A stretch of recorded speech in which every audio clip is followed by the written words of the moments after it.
নমস্কার, আমি Madhurima. Welcome to my blog my tips. তো এখন বাজে সকাল 7:30টার মতন, আর এখন থেকে আমি আমার ব্লগটা স্টার্ট করছি। তো সকালে আগে বানিয়ে নিচ্ছি চিয়া সিড। ওয়েট কমানোর জন্য চিয়া সিড একটা সত্যি খুবই ভালো খাবার। তো আমি রেগুলার চেষ্টা করি চিয়া সিডটা খাওয়ার জন্য। আর চিয়া সিড এমনি জলে দিয়েও খেতে ভালো লাগে, তবে এরকম দই দিয়ে খেতেও ভালো লাগে। আর এই গরমে ব্রেকফাস্টের পরে যদি সকালবেলা এরকম দই, শসা, চিয়া সিড থাকে তাহলে খেতেও বেশ ভালো লাগে।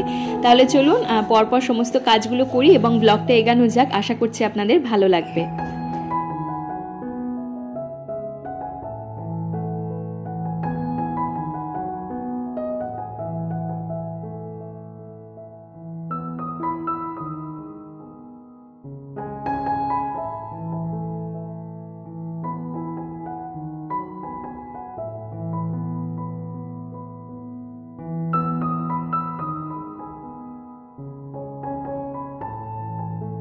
আগের দিনের ব্লগে কমেন্ট সেকশনে আপনারা অনেকেই লিখেছেন যে দিদি তোমার ডায়েট চার্টটা প্লিজ শেয়ার করো, কিভাবে ওয়েট কমাচ্ছ, সারাদিন কী কী খাওয়া দাওয়া করছো।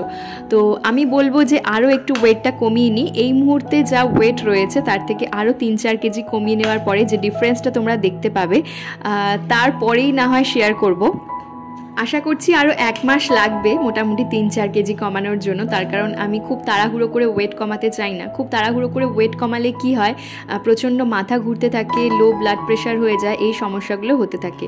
কারণ কি, পারিপার্শ্বিক প্রচুর কাজ থাকে, মিষ্টির ওপর অনেক দায়িত্ব থাকে। সুতরাং শুধু ওয়েট কমানোর দিকে নজর দিলে হবে না, যাতে আমি অসুস্থ না হয়ে পড়ি সেদিকেও একটু খেয়াল রাখতে হবে। সকালের ব্রেকফাস্টে আজকে আমি বানাচ্ছি ওটস। অনেক রকমের সবজি দিয়ে ওটস বানাবো ঠিক করেছি। এরকমভাবে যদি ওটস বানানো যায় তাহলে বাইরে থেকে ওই যে রেডিমেড মশালা ওটস যেগুলো হয় জাস্ট গরম জলে দিয়েই খাওয়া যায়, সেরকমটা আর খেতে হয় না। কারণ কি, ওর মধ্যে প্রচুর রকমের প্রিজারভেটিভস দেওয়া থাকে, অনেক রকমের সবজি ইনক্লুড করা থাকে, সেগুলোকে ভালো রাখার জন্য অনেক প্রিজারভেটিভ থাকে।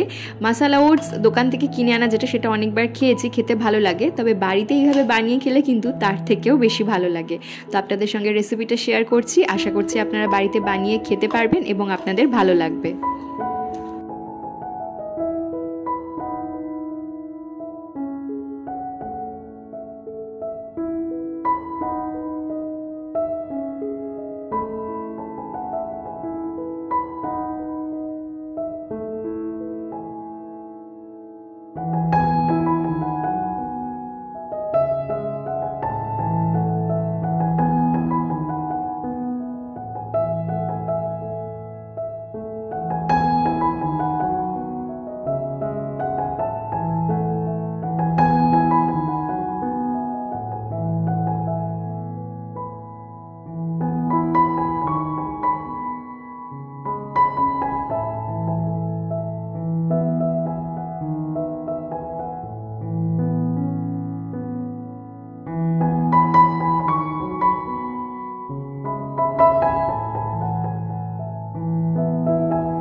মিষ্টিকে সকালের ব্রেকফাস্ট করানো কমপ্লিট, আর আমাদেরও কমপ্লিট। আর এর মধ্যে আমি স্নান কমপ্লিট করে নিয়েছি। স্নান করে তারপরে আমি মিষ্টির জামা কাপড়গুলো ধুই, তার কারণ মিষ্টি ঘুমোতেই আমার স্নান হয়ে যায়।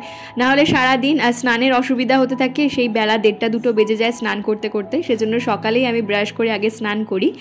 আর এখন এই যে আগের দিন মিষ্টির যে প্যান্ট ডায়াপারগুলো অর্ডার করেছিলাম সেগুলো ধুয়ে দিচ্ছি। তো ভীষণভাবেই কৌতূহলী যে দেখার জন্য যে এই প্যান্ট ডায়াপারগুলো কীরকম কাজ করে, নাকি একবারেই এটা ভিজে যায়। তো এই যে মিষ্টির জামা কাপড় সমস্ত ধোয়া কমপ্লিট। এরপর আমি চলে যাব ছাদে জামা কাপড়গুলো মেলে আসার জন্য। এখন সকাল থেকেই যে পরিমাণ রোদ আর তাপমাত্রা রয়েছে, জামা কাপড় শুকোতে 1 থেকে 1.5 ঘন্টার মতন লাগছে।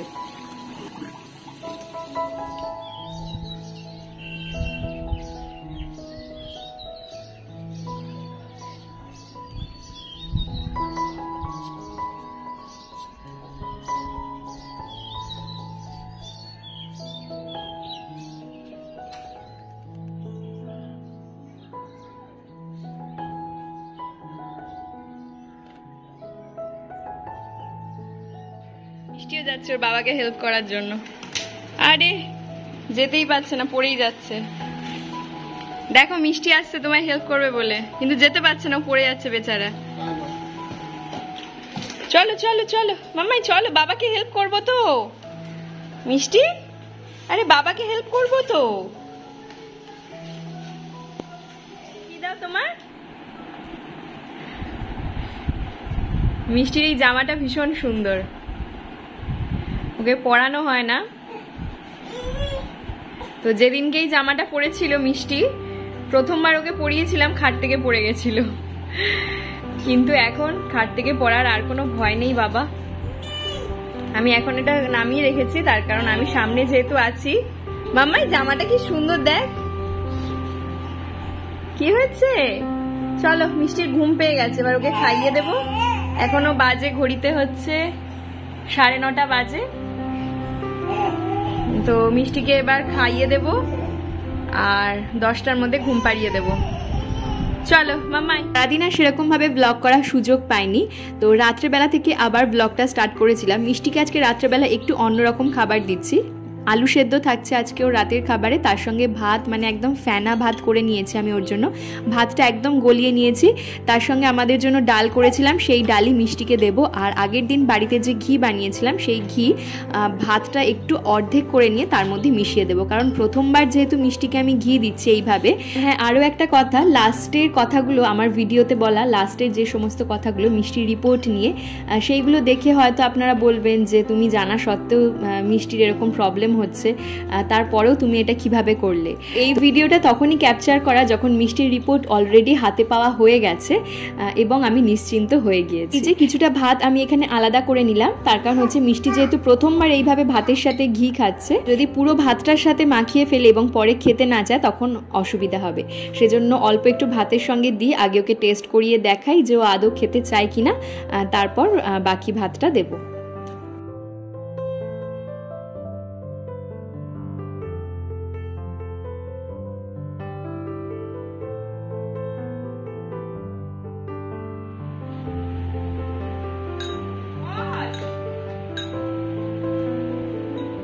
প্রথমবার ঘি ভাত দেওয়ার পরে মিষ্টির রিয়াকশানটা ছিল অনেকটা এইরকম, মানে বুঝতে পারছিলাম না মিষ্টি আদৌ পছন্দ করছে কি করছে না।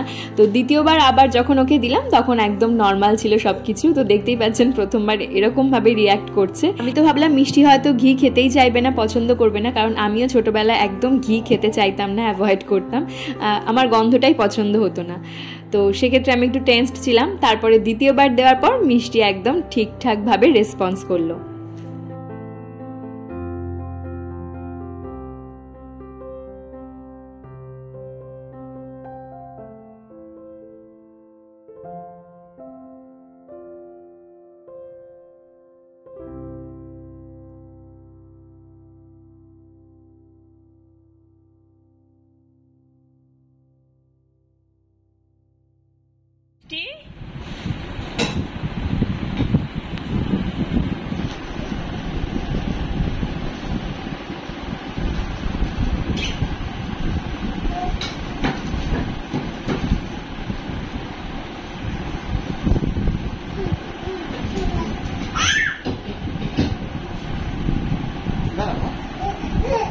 মিষ্টি এদিকে আয়, এদিকে আয় মাম্মাই, আয়।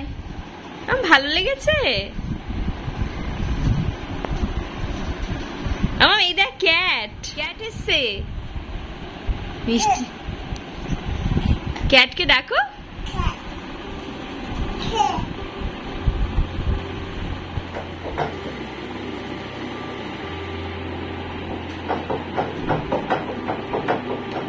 করছো মাম্মাই, কি করছো? এটা এখনো সেট হয়নি।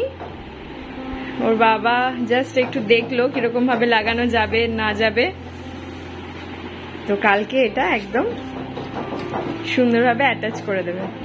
কি তাই তো? ভিডিওটা শেষ করব তার আগে যেরকমটা ঠিক টাইটেলে দিয়েছিলাম যে মিষ্টির রিপোর্টটা অবশেষে হাতে পেলাম, এবং আমাদের এই কয়েকদিন যে টেনশনটা ছিল, প্রায় 3-4 দিন ধরে যে টেনশনটা ছিল, সেই টেনশন থেকে রিলিফ পেলাম। তো শুধু রিপোর্টের জন্য টেনশন সেটা নয়, যে কন্ডিশনের মধ্যে দিয়ে যাচ্ছিলাম, যে সিচুয়েশনগুলো ফেস করছিলাম, সেগুলো খুব ডিফিকাল্ট ছিল, স্পেশালি আমার জন্য, কারণ আমি সবসময় চোখের সামনে যেহেতু দেখছি, তো সেই ব্যাপারটা আমার কাছে খুব খুব ডিফিকাল্ট ছিল এবং প্রতি মুহূর্তে একটা টেনশন কাজ করছিল। তো এই আজকে সকালেই মিষ্টির রিপোর্টটা হাতে পেলাম। মিষ্টির এটা বলতে গেলে প্রথম রিপোর্ট, বলো এরকমভাবে, মানে নার্সিংহোমে হয়েছিল, হ্যাঁ বাড়িতেই প্রথম, ওর পিপির নাম দিয়ে প্রথম রিপোর্ট, ওর পিপি রেফারেন্সে। ক্যামেরাটা একটু অফ হয়ে গিয়েছিল, তো যেটা বলছিলাম মিষ্টিকে নিয়ে আরও প্রচুর আমি শর্টস বানাতে চাই, কিন্তু বানাতে পারি না, তার কারণ হচ্ছে সময়ের অভাব এক, তারপর হচ্ছে ক্যামেরা হ্যান্ডেল করার একটা ব্যাপার থাকে, নিজেই ক্যামেরা করে নিজেকে তৈরি করে মিষ্টিকে তৈরি করে বারবার ক্যামেরা অফ অন করে খুব প্রবলেম হয়ে যায়। তো কেউ যদি ক্যামেরা ওমেন থেকে থাকো তাহলে ডেফিনেটলি আমার সঙ্গে যোগাযোগ করতে পারো, কমেন্ট সেকশনে তোমার নাম্বারটা দিয়ে দিতে পারো, তাহলে আমি যোগাযোগ করে নেবো তোমার সাথে, যে তুমি আমাকে রিলস বানাতে হেল্প করবে কিনা বা আমার সাথে কাজ করবে। মিষ্টির টাফ প্রো এখনো চলছে, যেটা বলতে বলতে অন্যদিকে চলে গেলাম আর কি। তো কয়েকদিন আগেও আপনাদেরকে দেখিয়েছিলাম যে মিষ্টিকে আমি টাফ প্রো দেওয়া শুরু করেছি ওর পিপির অ্যাডভাইস অনুযায়ী। তো টাফ প্রোটা দিচ্ছিলাম এই কারণেই যে মিষ্টির লুজ মোশন হচ্ছিল। তো দেখা গেল সকালে মিষ্টি ঠিকঠাক পটি করলো, কিন্তু আবার সন্ধ্যা থেকে লুজ মোশন শুরু হলো, মানে কন্টিনিউ, কি বলবো, এই 2 মিনিট পর পর 5 মিনিট পর পর সারা বেডে, মানে আমি নাজেহাল হয়ে যাচ্ছিলাম। মানে এমনও দিন গেছে 2 দিনে একটা ওয়াইপসের প্যাকেট শেষ হয়েছে, আর সবসময় ডায়াপার পরিয়ে রাখানো যাচ্ছিল না, আর ওয়াইপস দিয়ে মোছানোর পরে মানে এত প্রবলেম হচ্ছিল, তারপর ডায়াপার র্যাশ ক্রিম ব্যবহার করতে হলো, ওই জায়গাটা পুরো লাল হয়ে গেছিলো একদম, মিষ্টি ভীষণ কষ্ট পাচ্ছিল। তো এই প্রবলেমগুলো আর কি হচ্ছিল। তারপর ওর পিপি বলল যে নাক বেরোলে এরকম হতে পারে। তো জানি না এই প্রবলেমটা আরও কতদিন ফেস করতে হবে। ইভেন আজকে সকালেও মিষ্টি একদম ঠিকঠাক পটি করলো, কিন্তু তারপরে আবার মনে হচ্ছে যে পটিটা একটুখানি অন্যরকম হচ্ছে, ডায়রিয়া যেরকম হয়ে যায় আর কি, ডায়রিয়া হলে যেরকম হয় সেরকম হচ্ছে। তো তারপরে আমরা রিপোর্ট করাতে দিয়েছিলাম, তো রিপোর্ট আজকে হাতে পাওয়া গেল, কারণ কি ওটা 3 দিন লাগে আর কি রিপোর্ট পেতে। তো সেইটাই রিপোর্ট হাতে পাওয়ার পরে দেখা গেল যে কোনো প্রবলেম নেই, সব কিছু নর্মাল, এভরিথিং ইজ নর্মাল। তো সেজন্য তারপর থেকে আমরা একটু রিলিফ পেলাম। ওর পিপি বলেই ছিল যে রিপোর্ট করার দরকার নেই, কারণ ওর পিপি কনফিডেন্ট ছিল যে সেরকম কিছু হয়নি আর কি। তা ওর বাবা বললো যে একটা রিপোর্ট করিয়ে নেওয়ার দরকার। মিষ্টির এই ডায়রিয়াটা মাঝে মাঝে শুরু হচ্ছে, তার কারণ হচ্ছে হয়তো ওর দাঁত বেরোচ্ছে এই কারণে, আদারওয়াইজ খাওয়া দাওয়ায় কোনো প্রবলেম নেই, এবং রিপোর্টেও সব কিছু ঠিক আছে। তো এইটাই আপনাদের সঙ্গে শেয়ার করার। যে সমস্ত নতুন মায়েরা রয়েছেন যাদের বাচ্চাদের টিথিং হচ্ছে আর কি, যেরকম প্রবলেম হয়েছে কিনা, আমার তো এরকম ভীষণ প্রবলেম হচ্ছে মিষ্টিকে নিয়ে, জানি না কবে ওর দাঁত উঠবে, দাঁতের ওই জায়গাটা খুব শক্ত হয়ে রয়েছে এবং দাঁত আর কি বেরোচ্ছে না, কিন্তু মাড়িটা ভীষণ শক্ত হয়ে গেছে এবং দাঁত বেরানোর আগের যে কন্ডিশন সেই কন্ডিশনে চলে এসছে, কিন্তু দাঁত বেরোচ্ছে না। তো ওর পিপি বললো যে যতদিন না দাঁত বেরোয় ততদিন হয়তো এই প্রবলেমটা হতে পারে। তো সেই থেকে আর কি একটু নিশ্চিন্ত হলাম। এরকম সমস্যা হলে না যে কোনো খাবার দাবার দিতে ওদেরকে ভয় লাগে যে কোন খাবার থেকে কি প্রবলেম হচ্ছে বুঝতে পারছি না, সেজন্য এই কয়েকদিন আমি আর কি ভীষণ টেনশনের মধ্যে ছিলাম।